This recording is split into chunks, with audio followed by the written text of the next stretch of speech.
Alright, what's good, y'all?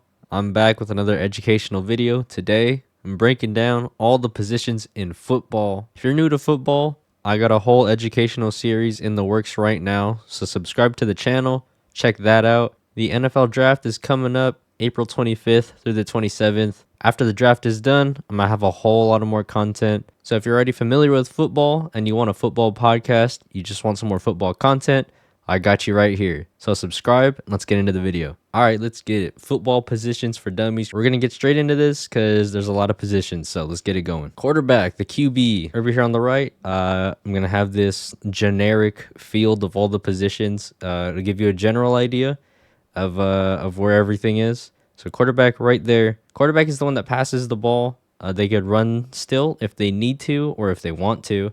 They're the one that starts the plays. They're usually the leader on the team. Quarterback is inherently the most valuable position in the game just because they touch the ball every single play. The play cannot start without the quarterback. And some quarterbacks even have the ability and the knowledge to change the play at the line of scrimmage. They can call one play in the huddle, then they come out, everyone lines up, and they decide, you know what, I think we should run a different play. So then he'll tell the whole offense, hey, we're running this instead. So all these things combined, it gives quarterbacks the highest chance to carry out of all the positions in football. So unlike basketball, where any position can carry an equal amount, quarterbacks are far and away the biggest carry positions in this game, since they are usually the leader of the team, since they are usually the player that is most likely to carry and is the most important position in the game. It's also the most criticized position. Quarterbacks will take a lot of the blame for losses. They'll take a lot of the credit for wins, deservedly or undeservedly so, either way. Because the quarterbacks are in the spotlight so much, they are usually the face of the league. And that is no different in today's NFL, as the best player in the league is the quarterback. His name is Patrick Mahomes. He is the modern day prototype of a quarterback. Lots of quarterbacks today, obviously, they're going to pass well, but they're also athletic enough to scramble around and create time for themselves to throw the ball. So scrambling is when the quarterback on a pass play, they decide that they need to run around to get away from defenders that might be getting to him while he's trying to pass. And while the quarterback is scrambling, they can either decide to throw the ball while they're running, or they can just run the ball themselves. On the other hand, there are pocket passers. Pocket passers are more of the older archetype of quarterback. These guys are just good passers. They are not going to run the ball.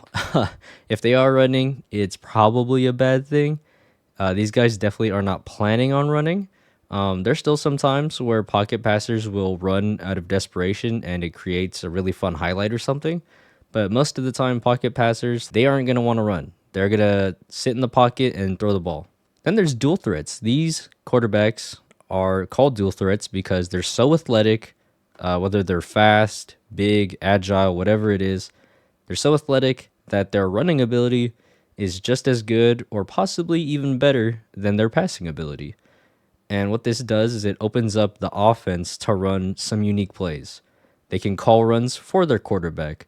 The quarterback, on any given pass play, the quarterback can run with it. And these unique kinds of plays, of whether they're designed runs or scrambles, it stresses out the defense because it's a whole nother factor they have to account for that they wouldn't have to if they're going against somebody like a pocket passer that's never going to run the ball.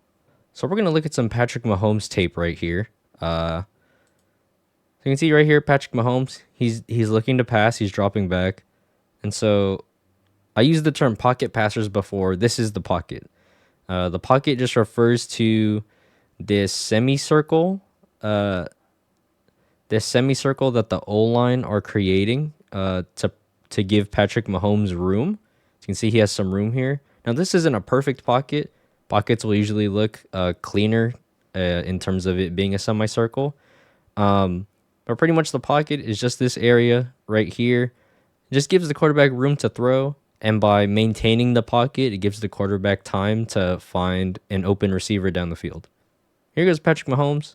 He's dancing around. He's athletic enough to move, get away from defenders. He's still looking downfield to throw the ball, and then he completes it to Travis Kelce. So that's what a highlight of a modern day quarterback looks like. Patrick Mahomes is the best quarterback in the league, so not everybody's gonna be able to pull off what he did there.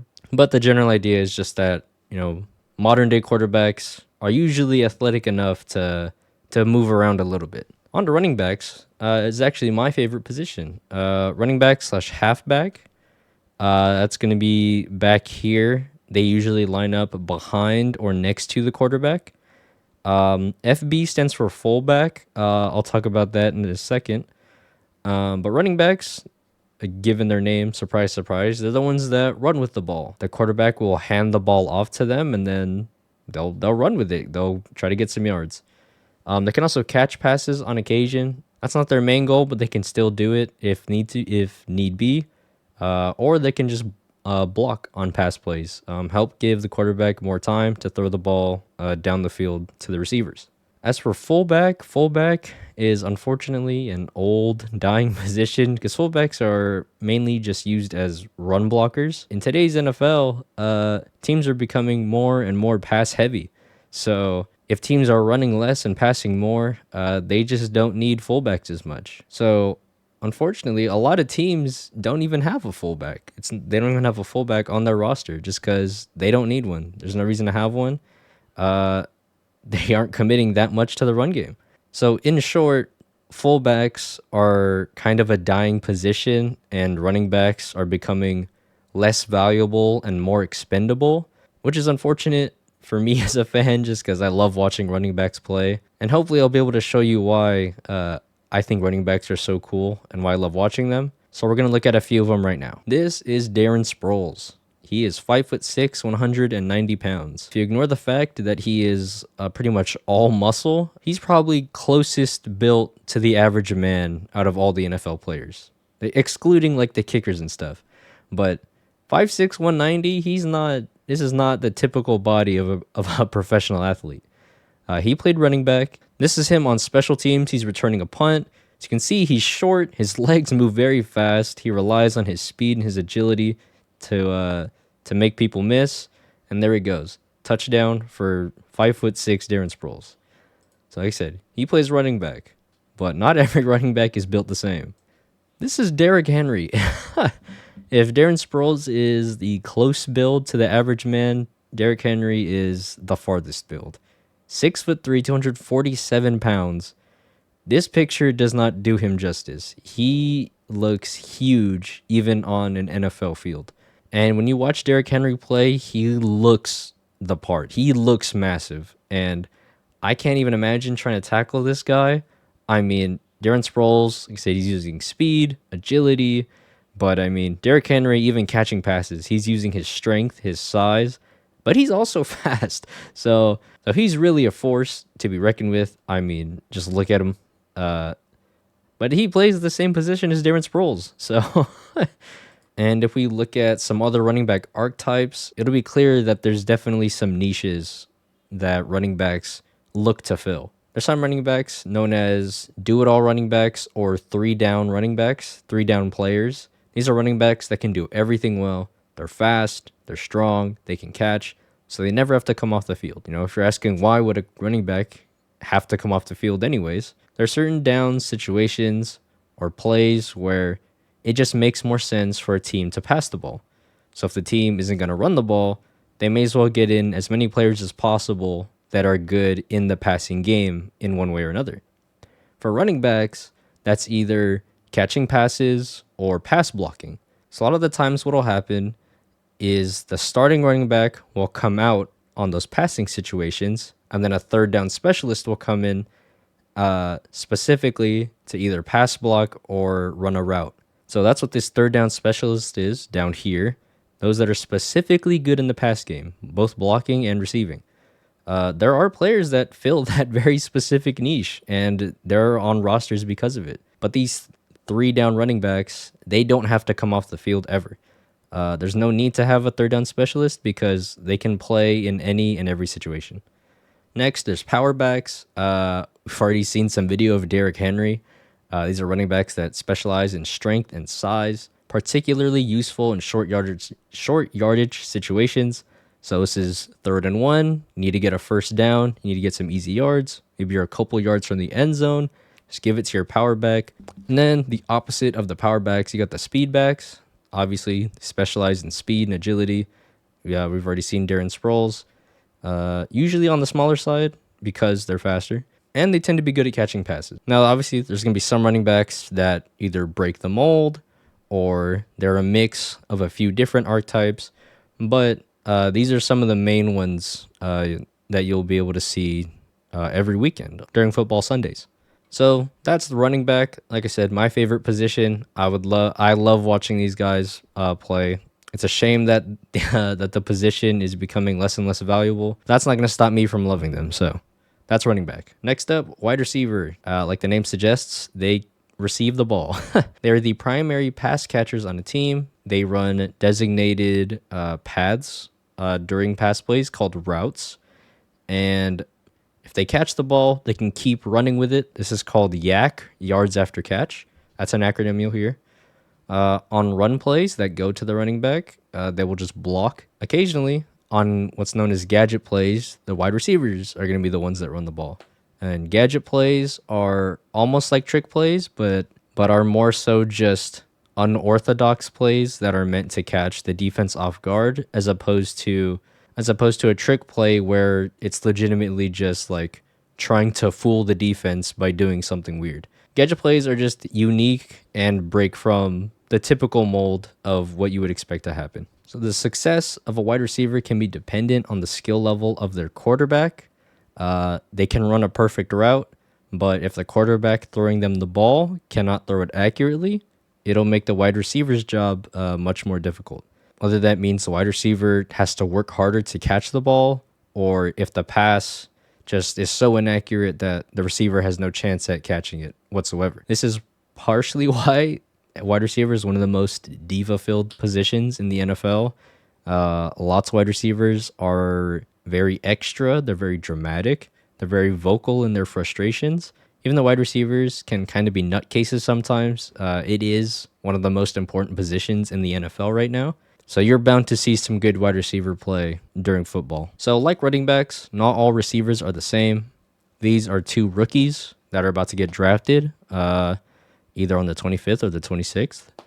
On the left is Xavier Worthy. He is a wide receiver. He weighs 172 pounds. On the right, Xavier Legette. He weighs 227 pounds. So these guys are 50 pounds apart, and they play the exact same position. I mean, it's like the Darren Sproles, Derrick Henry thing. I mean, these guys just come in different shapes, different sizes.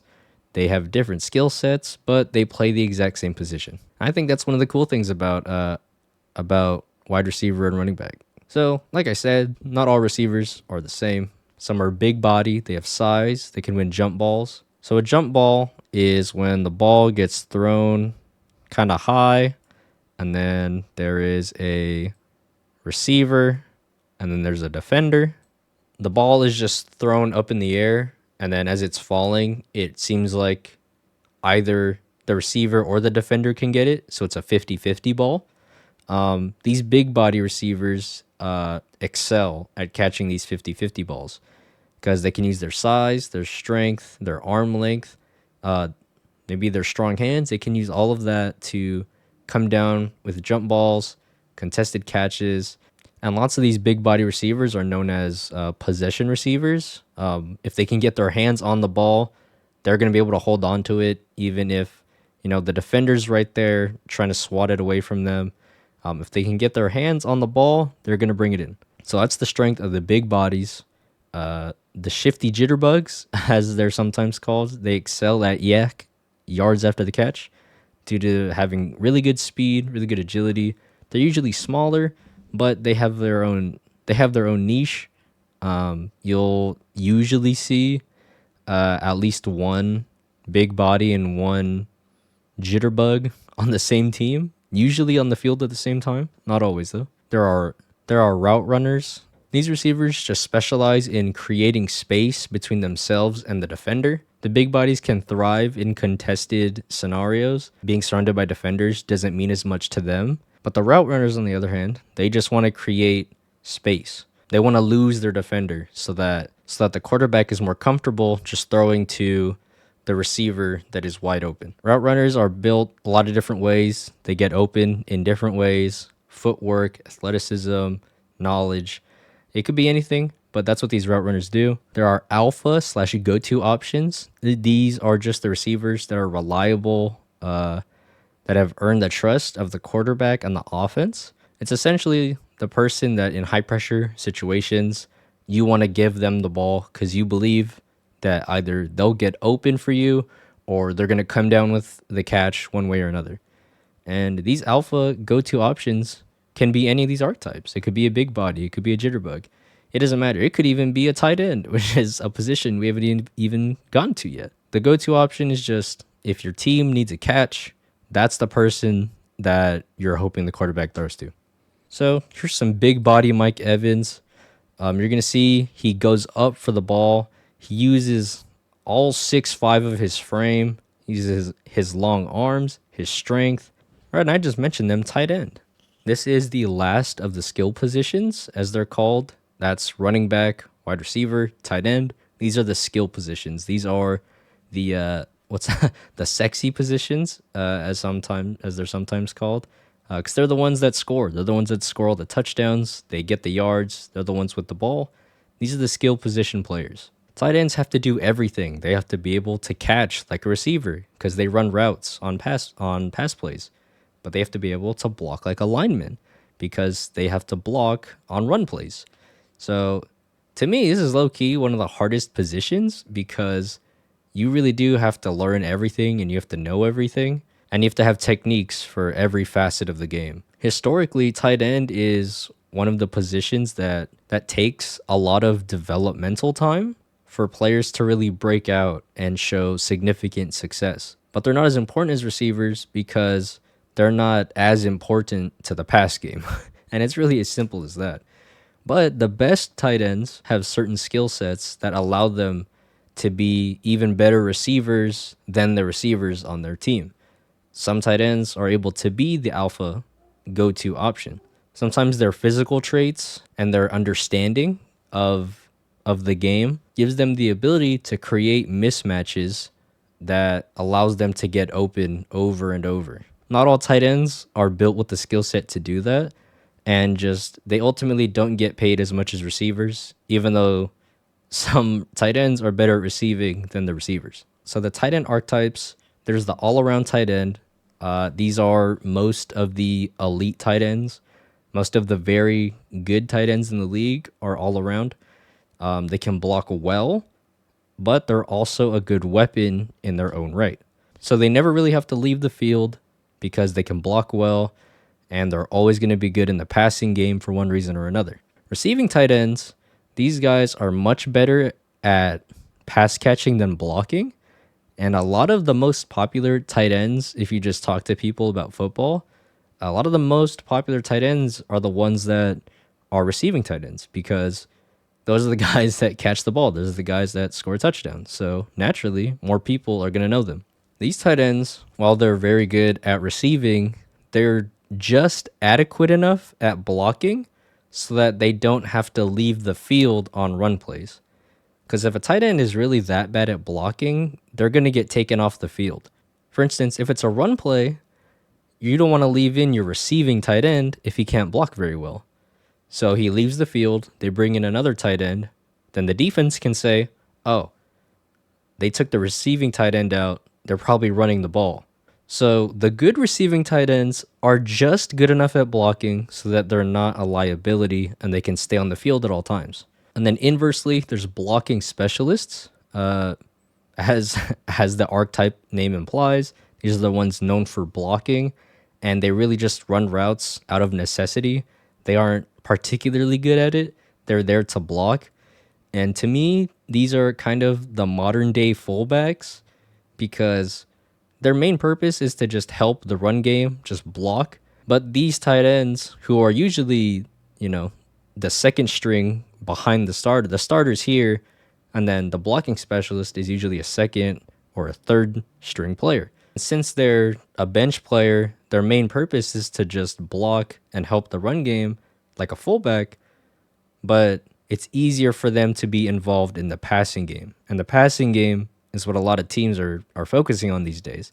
So to me, the second tight end is kind of just the modern day version of the fullback, which is dying out. But yeah, it's an interesting position. A lot of the times they don't get the spotlight, but when they do, it's pretty sick. So right here, one of the best tight ends of all time, Rob Gronkowski. Does the size and speed combination on him is legitimately unreal.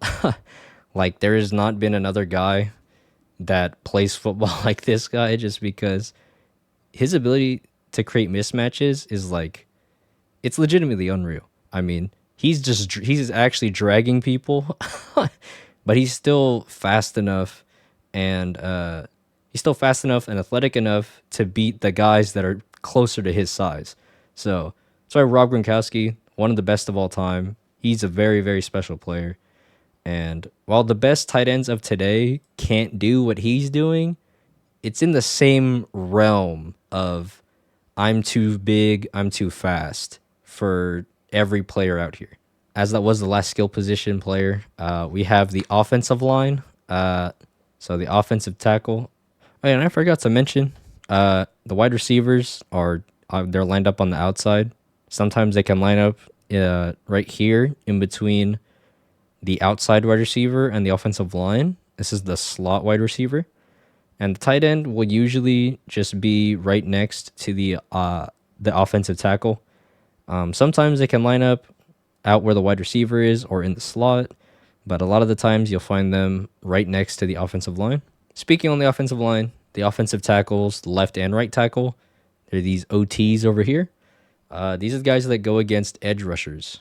Edge rushers are the main disruptors to pass plays. Pass rush is very important in disrupting quarterbacks. It's the offensive tackle's job to stop those guys. In addition to pass blocking, they also have to do run blocking. Obviously, that's what the big boy's job is.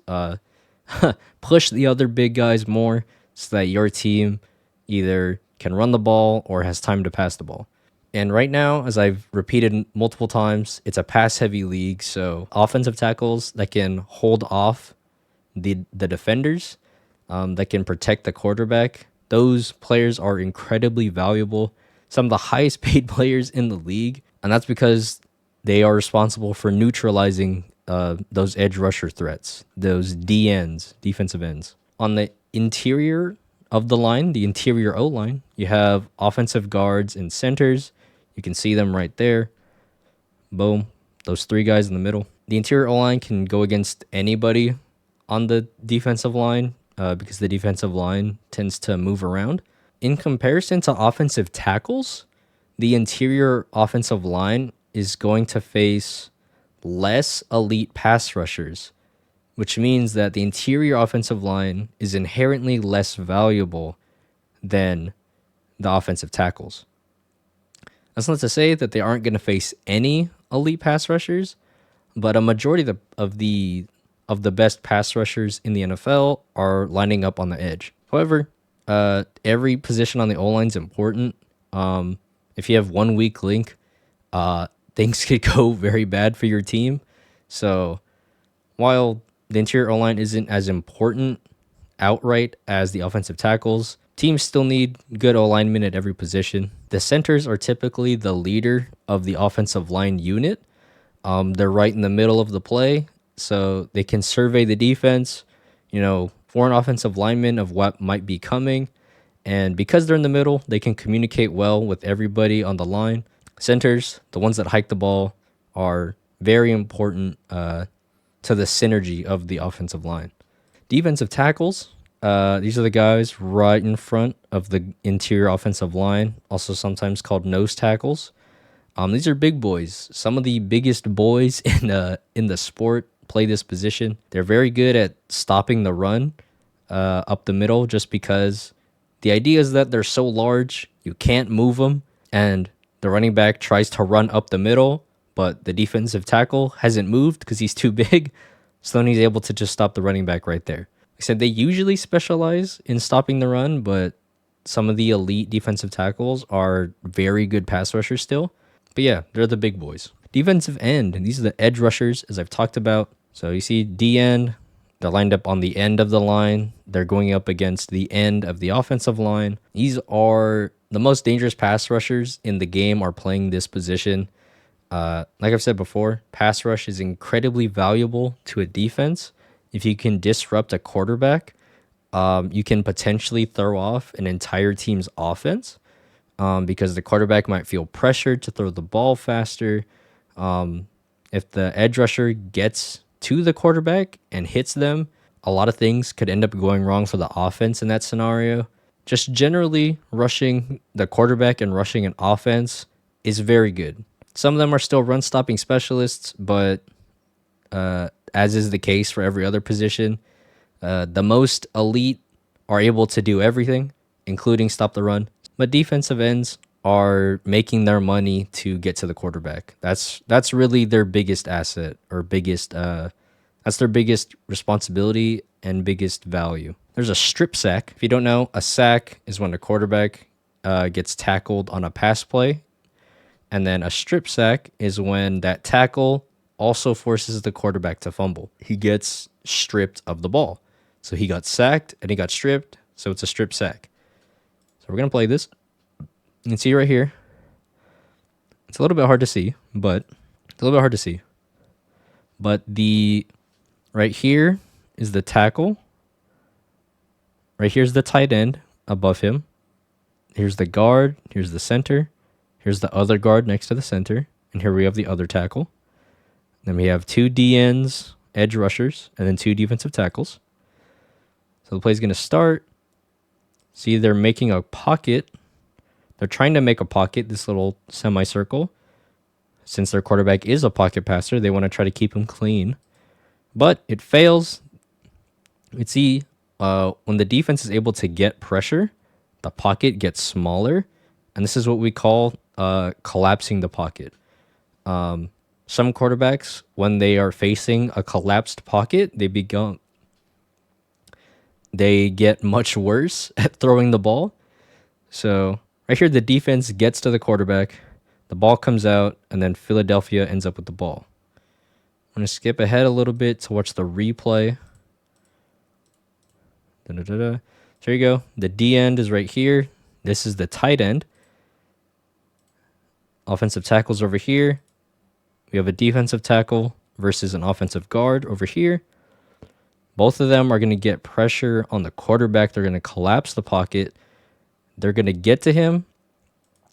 If he didn't fumble, it'd be more clear that this was a sack. But if you force a fumble on the quarterback, it counts as a sack anyways. So boom, ball comes out, and they create a turnover. It's like one of the best outcomes of pass rush that you could get. You get to the quarterback, you get a sack, you get the fumble, and then you recover possession of the ball, and now it's your team's ball. Pass rush is very important. Just remember that. Outside linebacker. Some outside linebackers are playing that same edge position as the defensive ends. They're just listed as outside linebackers. Another way to look at this is if a linebacker is an on-ball linebacker or an off-ball linebacker. On-ball linebackers are playing right next to the ball. So if the ball's right there, if the ball's right here, then and a linebacker lines up where this defensive end is, that's an on-ball linebacker. They are on the ball, they're lined up with it, and they're playing the edge position. If they're playing back here, that's an off-ball linebacker. They're playing back behind the defensive line, and they're playing a different role in comparison to these edge rushers. If a linebacker is playing off-ball, their role is to play pass coverage or to track down ball carriers on run plays. Usually, they'll stay back here, and they'll be surveying the play and then reacting to whatever happens. So that's an off-ball linebacker because they're not lined up with the ball. And then, just to reiterate, the on-ball linebackers are playing the same role as the defensive end edge rushers, and outside linebackers in that role are also called edge rushers. We just lump them together because they're doing the same thing. Then inside linebackers, these are permanently off-ball linebackers, they do the same thing as the off-ball outside linebackers, except they usually stay in the middle of the field because they're inside or middle linebackers. They commonly act as the quarterback of the defense. They call plays in the huddle, and they're usually a leader, just generally speaking. But not every middle linebacker has this role. It's just that this is usually the player that has this responsibility. But that's not every single middle linebacker. At this position, the prototype has changed. Nowadays, middle linebackers and linebackers in general are faster and they're a little bit smaller, so that they can be more agile to play better pass coverage. An adaptation to the way offenses are playing more pass heavy. Back in the day, when running the ball was more prominent and more important, linebackers were typically big, burly bruiser types built like Derrick Henry, except they were playing linebacker. But nowadays, pass coverage has become so important that now linebackers are faster and ultimately smaller than before.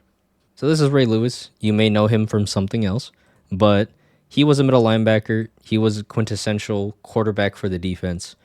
And here he is doing what he does. So right there, he's playing pass defense. He's staying in the middle of the field. So see, there he is right there. He is covering the middle of the field. He was covering this guy over here because that's who was in his area, his zone, as they say. He's playing zone coverage. He just covers whoever enters his zone. So he's reading and reacting to what the quarterback's doing. Boom. Turns his eyes, turns his head, sees the receiver. Boom. Knocks the ball out. Forces an interception. And that's what a middle linebacker does. And that's Ray Lewis. That's a middle linebacker. So the defensive line and the linebackers, they make up what's known as the front seven because they are the seven in the front. Wow, crazy, right? The cornerbacks and the safeties back here, that's what's known as the secondary. They're also known as defensive backs. Their main job is to defend wide receivers on pass plays. And if you've caught the pattern, because wide receivers are very important, cornerbacks are also very important. In the same way that since defensive ends are very important, offensive tackles are very important. So cornerbacks, very valuable position in today's pass-heavy era.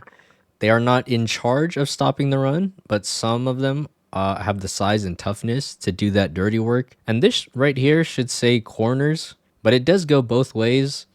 Some big body receivers are better at blocking, and some corners, they have the size to be better in the run game than other corners. So that is something to look out for. Some corners that are known as the best in the league are not very good at stopping the run. They're not very good at tackling, but others are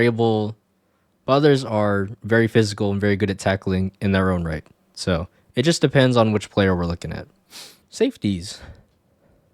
Safeties is the last line of defense, hence the name.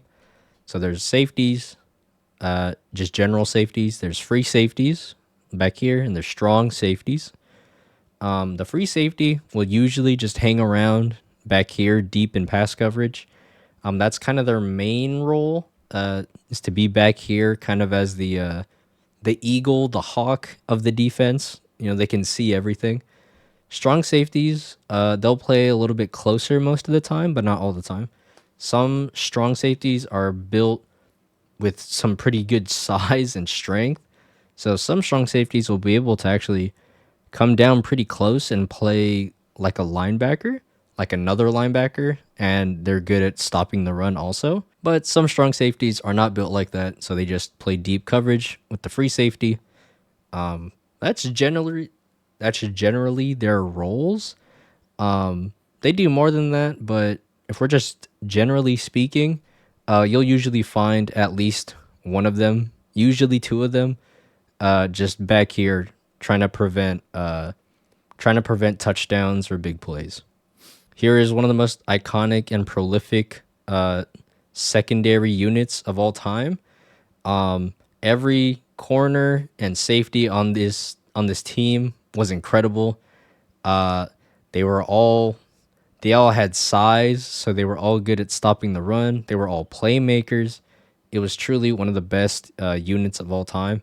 It's just an example of what the highest level of defensive backs could do as a unit. And the last set of positions, the special teamers, the kicker, the punter, and the long snapper. I could have also added kick returner and punt returner. Those are just the people that are designated to return kicks and punts, like Darren Sproles, as we saw earlier. Kickers kick field goals and extra points. Punters punt the ball on punts. Either one can do kickoffs. And the long snapper is the one that snaps the ball to them, because the snap distance on those special teams plays is longer than the usual snap distance on regular offensive plays. So they have somebody that just practices those long snaps over and over, and now it's a designated position. Last thing to note, kickers are people too. Kickers get a lot of flack, a lot of hate for missing kicks. A lot of times it's in important moments in the game, and then they get a lot of hate for missing. So be nice to the kickers, man. They have their role. They're people too. They're allowed to make mistakes. It is what it is. But yeah, so I hope this video helped. I hope you were able to learn. I hope you're able to learn and understand what each position does now. This was a very general overview. I didn't want to get into anything too technical, because it's supposed to be a video for beginners. But if you are a beginner and you do want to learn more, subscribe to this channel. I'm already working on a series that's meant to teach people that are new to football about football. So check that out. If you aren't new to football and you want some more football content in your life, you can also hit subscribe. NFL draft right around the corner. Once the draft is over, it opens up a whole lot of new opportunities for videos that I'm waiting on, because I can't talk about the teams yet because the teams are not set. But once the draft is done, then it's full steam ahead. I'm getting in my podcast bag once I can, and I hope you subscribe to and stick around to see it. I hope you'll be seeing more of me soon. This has been Goat Stack Productions. I am Jacob. Thank you for watching. I hope you learned something, and I'll talk to y'all later. Peace out.